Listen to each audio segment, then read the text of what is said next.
Hi, I'm Lori. Today I'm going to work on an art journal page, and I thought you might want to work along with me. I've got a couple of sheets here of some documents that I have brought together. I am a collector of vintage Chinese checkerboards, and so I have taken pictures of the ones I have, and I printed them out. And if you are interested, I have a sheet of these that you can purchase for 99 cents, a whole digital download of all of the things that you see here.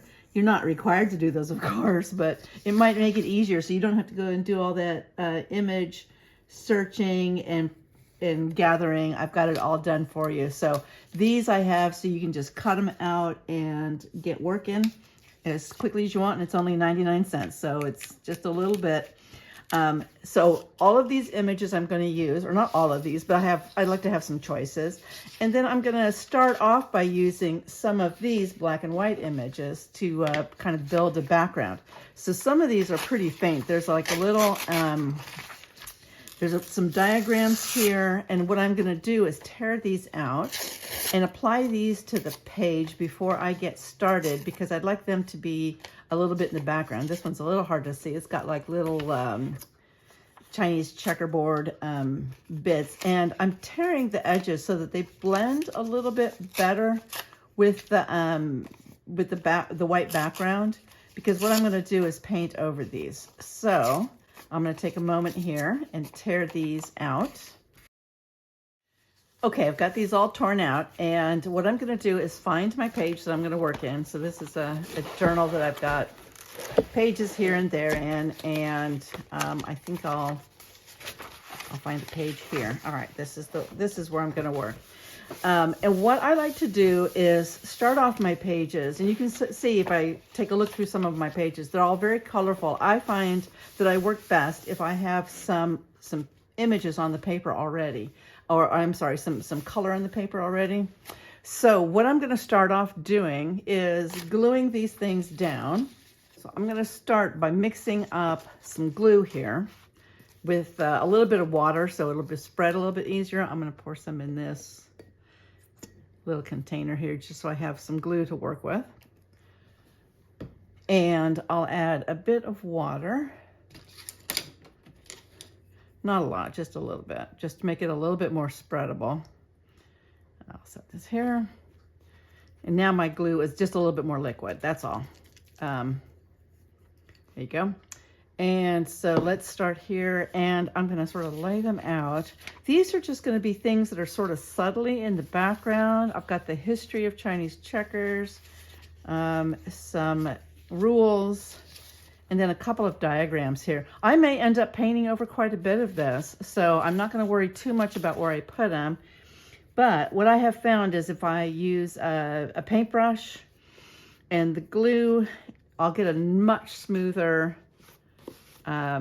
finish here. All right, there's that. I also like to roll over them. Gonna get a nice surface there. I'll put this one down here.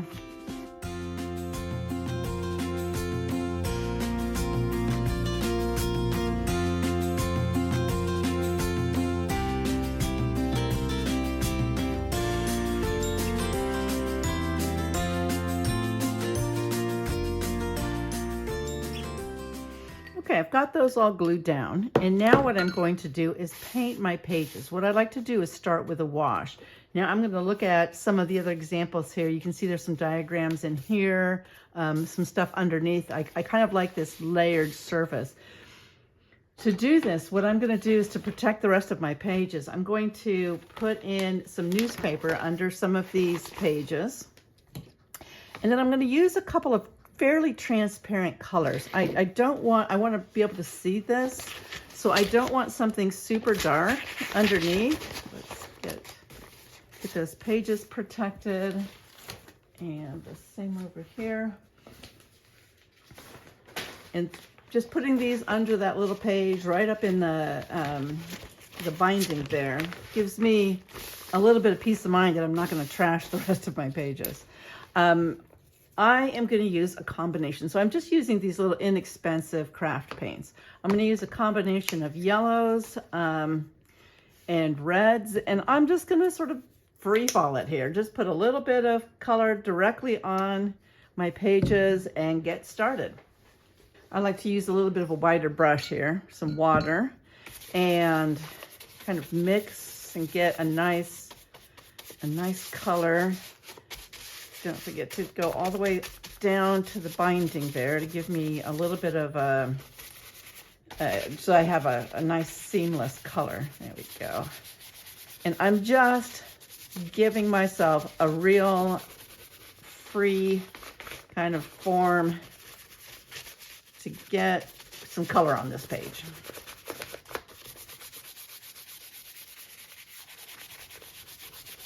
I'm not using a lot of color, or a lot of paint, I'm sorry. I'm using a lot of color, but not a lot of paint. I don't want to like completely soak my pages, so I'm really trying to brush it until it's almost dry. Make sure I can get it all the way down in there. There we go.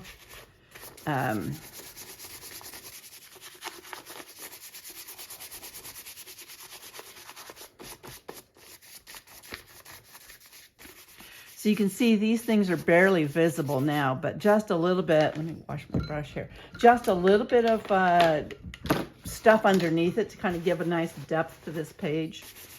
Lighten that one up a little bit. Those are pretty light.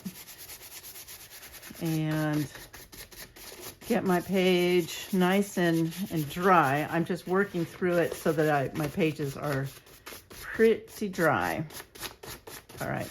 I could also, if I'm in a rush, grab a hair dryer and give it a quick blast.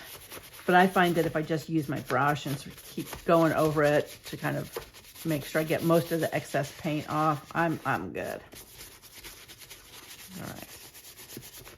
So that's my first layer. While that dries for a moment, there we go. While that dries for a moment, what I'm going to do, I'm going to slip these pages out, and you can see how nice and tidy that is.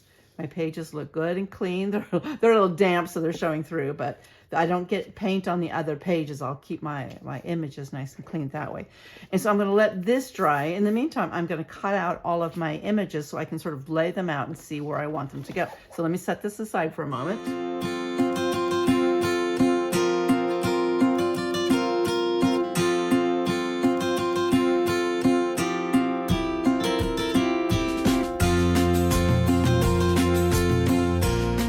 I did go ahead and use the hair dryer and give my page a little bit of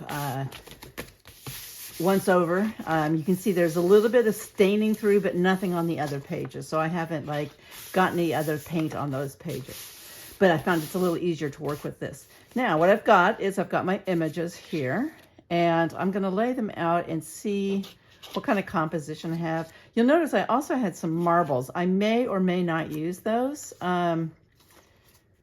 We'll have to see how that goes. I kind of like these darker ones. I thought about doing my page black, but then I wouldn't have this underlying, I'm gonna put this one over where it's a little bit darker, this underlying diagrams, which I really wanted to have included in here. You could also reprint these. I think I have 2, 4, 6, 8. I have 8 different images here, which is plenty. I did print some on sticker paper as well, so I could use those, and I have duplicates and different sizes of those. So here's a small version, but I think I'll hang on to those for now. So once I figure out where I want them, and I do want to put a little bit of text on this page, so I don't want to completely cover over the all of the areas. Let me move these a little bit over here. But I do like the kind of the idea here. I want to see a little bit of the history here about the American rebranding of the Chinese checkers. And then I want them to stand out. Let me put this one. I want a little contrast here, so these pop out. Maybe this will go over here. Wow. Another thing I could do is tint the sides of these if I'm finding too much similarity here with the colors. Let's put that one there. All right, I'm happy with where I've got them. And now what I'm gonna do is glue them one at a time, the same way that I glued down the other.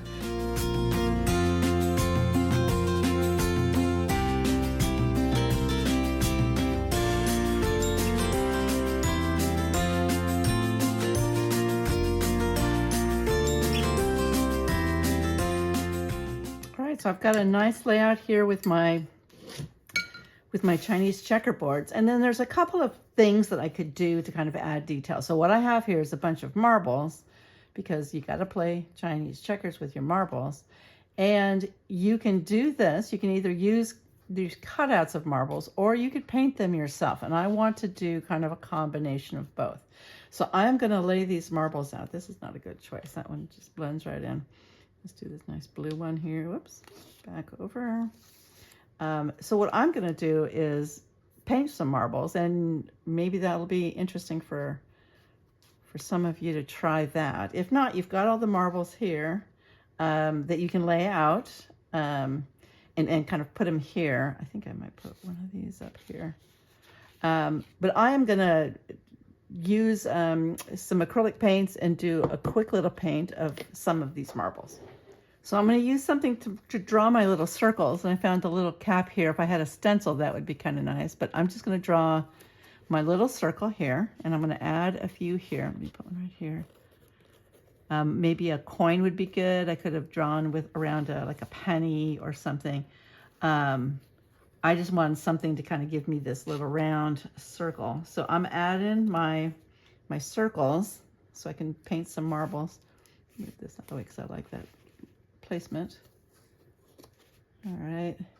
And I may do some of each, some painted ones and then some of these printed ones. All right. So let me do one of these and get a couple of colors. I think I'll do a nice blue marble. All right. So let's start with this one right here.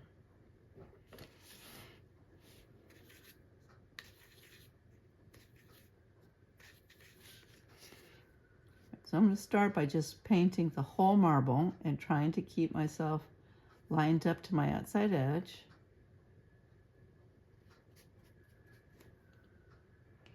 And a little darker here on this side where I've got a bit of a shadow.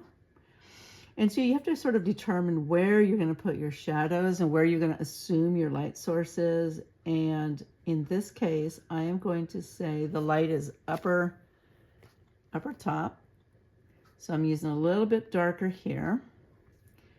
I could either just mix my paints with different colors like I'm doing, or I could just mix a little bit of black in there.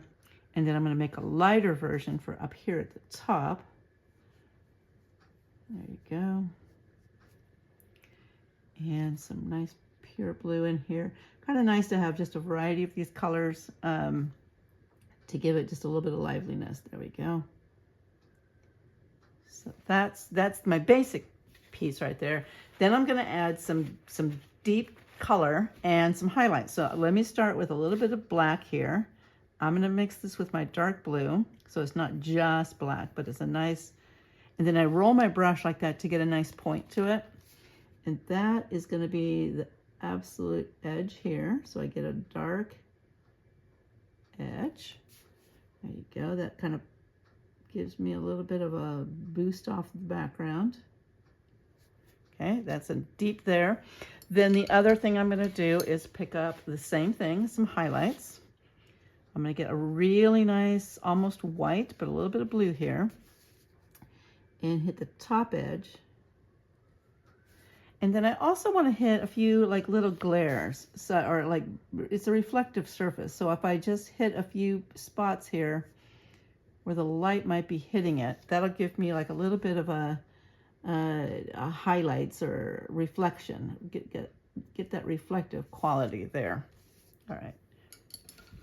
I think I might have gone a little too light there. So let me fix this outside edge here. A little bit more blended there, and then just leave the highlights. All right, so I've got a marble here. Let me do another one. That was pretty easy.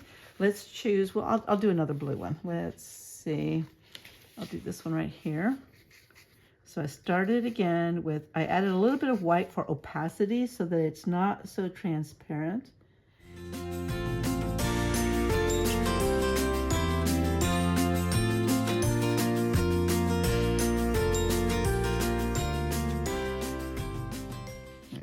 So I've got a couple of nice marbles there. Let me change colors. All right, this time I picked up a little bit of green. So we'll make a couple of green marbles here.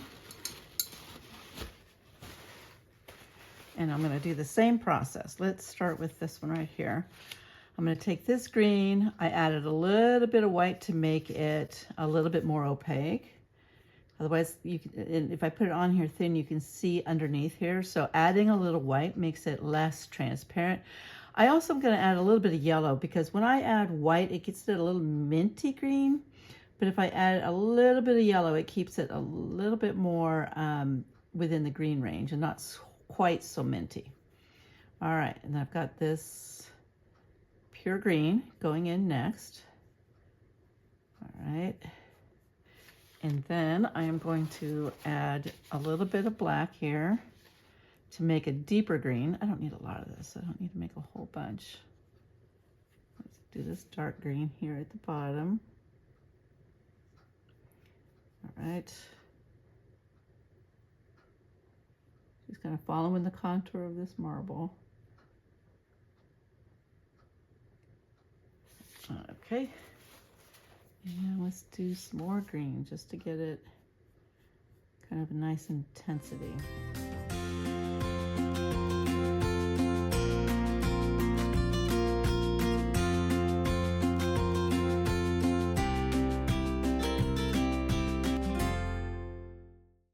All right, there you go. Now let's do another green one. Now these are just solid marbles. You'll notice that the ones I have here have like different patterns on it and stuff. So this is a nice way to have some contrast of light and colorful ones. I'm just trying to give you some basic ideas here, so I didn't want to make anything too challenging. I didn't want to try to do a very detailed, in such a tiny space, a detailed marble. You certainly could if you were a confident painter.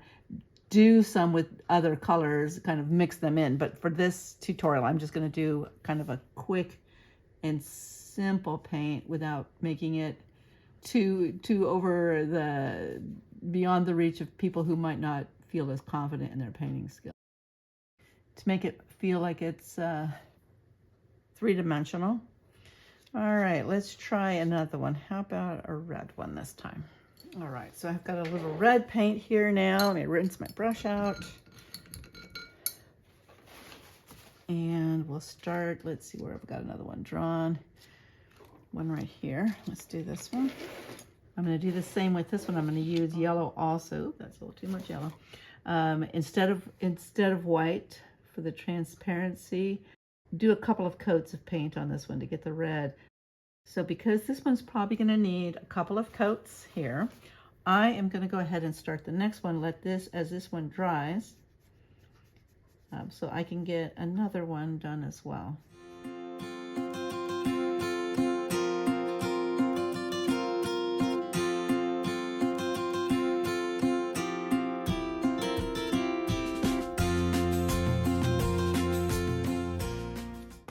This last one, I'm going to use some turquoise here. I'm going to move my hand so I don't drag it across those pieces there that I've already completed. This turquoise is just too nice. I'm going to have to... I like that one so much, I'm going to do another one. I would encourage you to try painting. I mean, if you don't like it, you can always glue something over it. But this is a fairly simple, you only need a color and then black and white to get yourself a good start on doing a little bit of shading.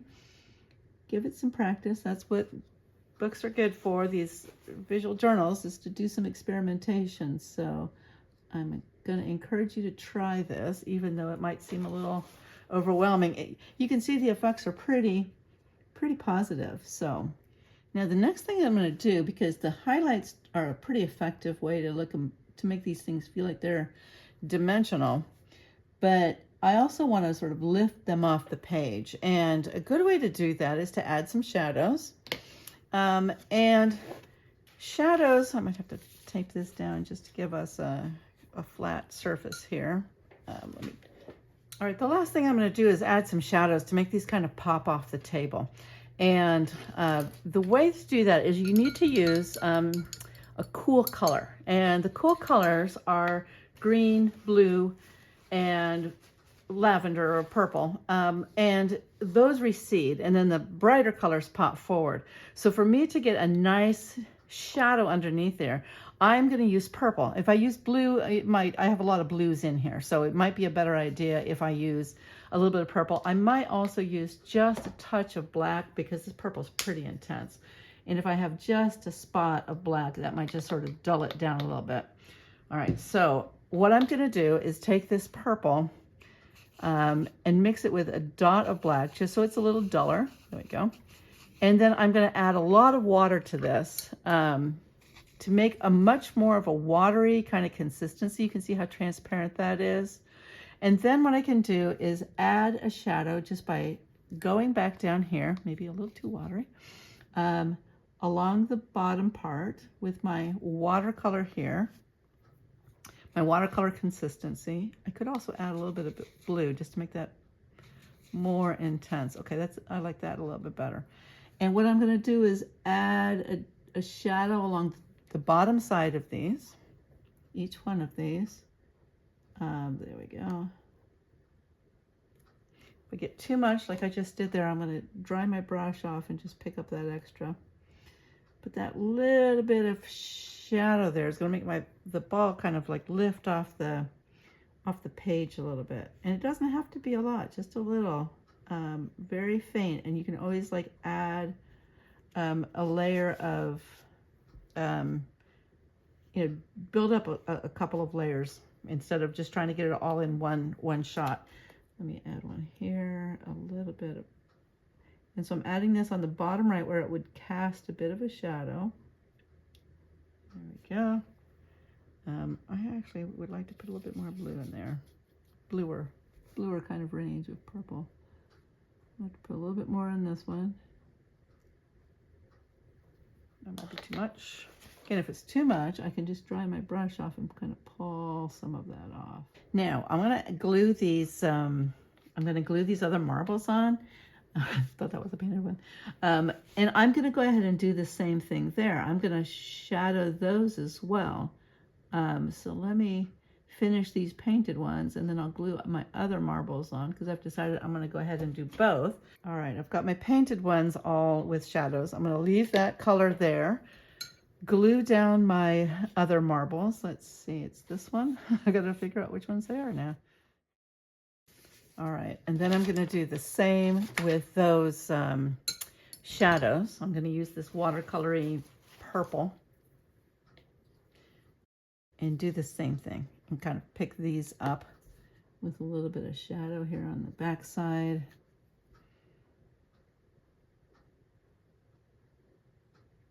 And get those to lift as well. Now this does tend to dry a little bit lighter, this kind of thin watercolory effect.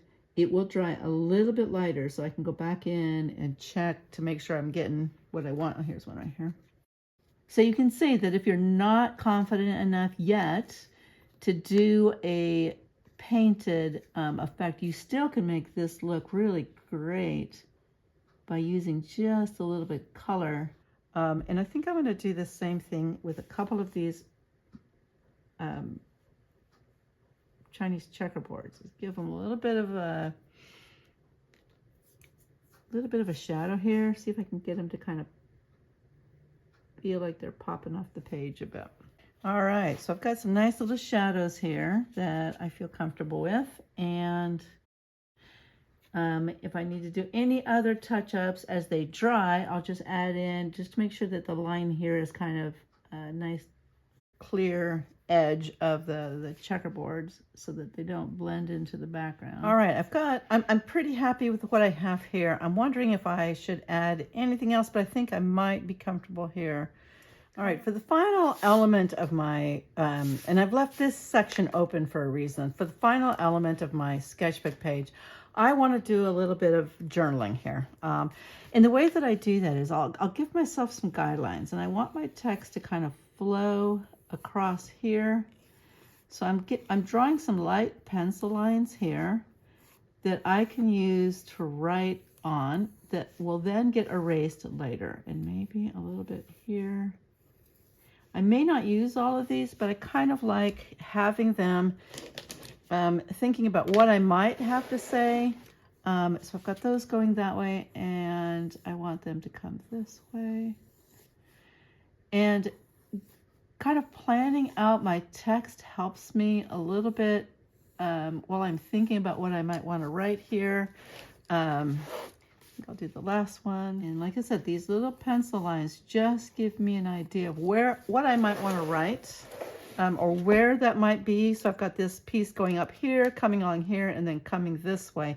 And that is a great place for me to use as a guideline for what I want to talk about. Now, when I was writing or working on this, I was thinking about two things. I was thinking about my collections, but I was also thinking about the games we play, and my grandsons are avid game players. So I'm just going to write something now.